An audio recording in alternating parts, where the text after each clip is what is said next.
श्री स्वामी समर्थ.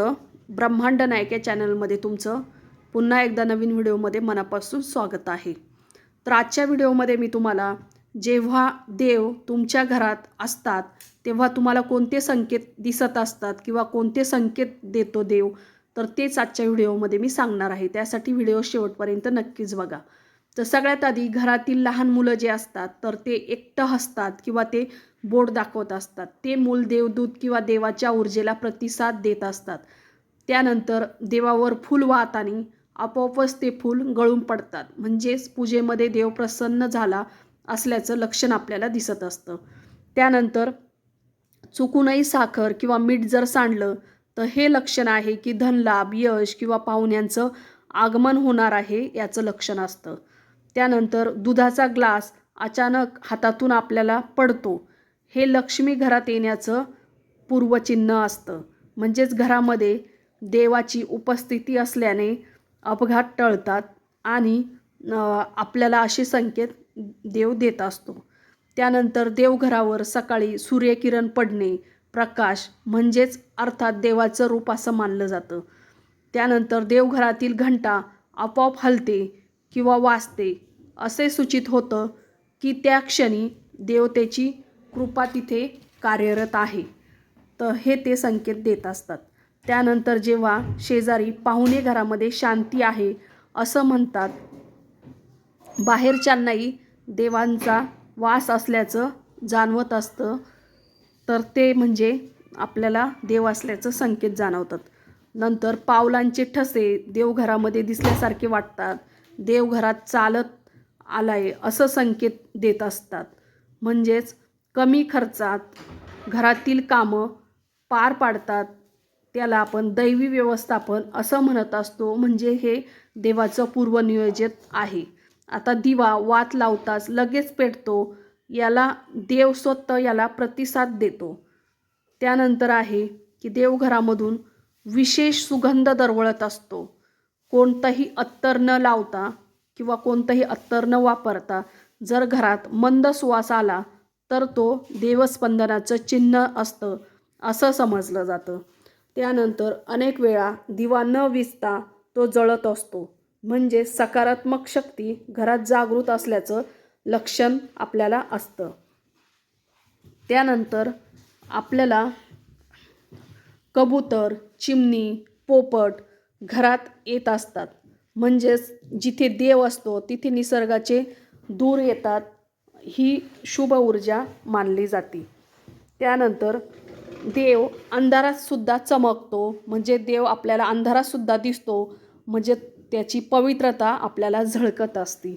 तसेच घरामध्ये एकटे असताना देखील कुणी जवळ असल्यासारखे आपल्याला नेहमी भास होतो. हे लक्षण सूक्ष्म देवांची ऊर्जा असते. म्हणजेच आपल्यावरती देवांचा कृपा आशीर्वाद आहे. जसं की अचानक गोमाता म्हणजेच गाय समोरून जाणे किंवा घराजवळ येऊन थांबणे हे अत्यंत पुण्याचं लक्षण आहे असं मानलं जातं. त्यानंतर आपण ध्यान करत असतो तेव्हा ध्यान करताना शरीर थरथरतं. म्हणजेच देवाची उपस्थितीची शारीरिक आपल्याला अनुभव होत असतो. तसेच मंत्र एकट्याला ऐकू आल्याचा आपल्याला कधी कधी भास होतो किंवा आपल्याला अचानक कोणता तरी मंत्र आपल्या कानावर पडतो, तेव्हा तुम्हाला देव स्वतः स्मरण करून देत असतो. त्यानंतर रोज तुळशीचे पान ताजं असतं, ही घरामध्ये सात्विक ऊर्जा असल्याचं संकेत असतं. तसेच देवघरामध्ये बसल्यावर बराच काळ थांबण्याची जाणीव, वेळ म्हणजेच वेळेच्या पलीकडं जाणं ही भक्ती असते. तसेच शंख आपल्या जागेवर आपोआप हलतो किंवा वाजतो, हे अत्यंत शुभ संकेत मानलं जातं. त्यानंतर पावसाचे थेंब विनाकारण पडतात, कारण देवकृपेमुळे निसर्गही प्रतिसाद देत असतो. त्यानंतर आहे गोड बातमी किंवा सणाआधीच आपल्याला एखादा सण असतो त्याच्या आधीच आपल्याला एखादी गोड बातमी जर भेटत असेल तर हे दैवी संकेत असतात असं म्हणतात. तसेच घरामध्ये अचानक फूल उमलतं, न सुकणारी फुलं म्हणजे दैवी कृपेचं लक्षण आहे असं मानलं जातं.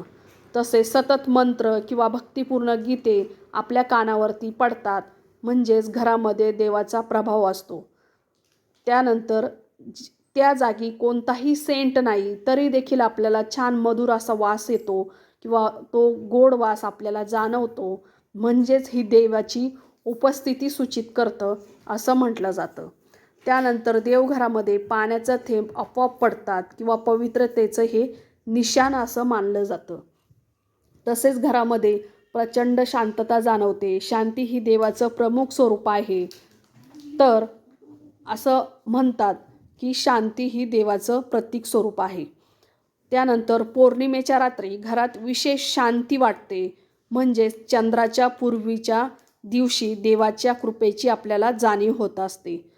नंतर भगवद्गीता उघडल्याबरोबर अचानक योग्य तो श्लोक समोर येतो. म्हणजेच देवाची आपल्याला इच्छा समजत असते किंवा देवाचा आपल्याला आशीर्वाद असतो.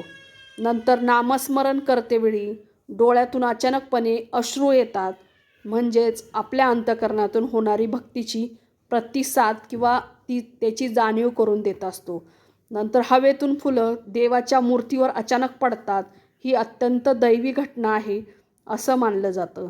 तसेच स्वप्नामध्ये देव, मंदिर, संत दिसणं ही घरामध्ये दैवी शक्ती कार्यरत असल्याचं लक्षण असतं. म्हणजेच याचं चिन्ह असतं ते.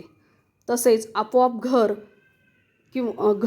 स्वच्छ ठेवावं असं वाटतं. ही अंतःकरणाची आणि निर्मळतेचं दर्शवत असतात.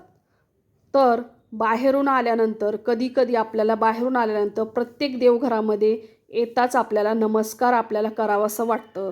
म्हणजेच तेथील ऊर्जा आपल्याला सकारात्मक वातावरण देत असते.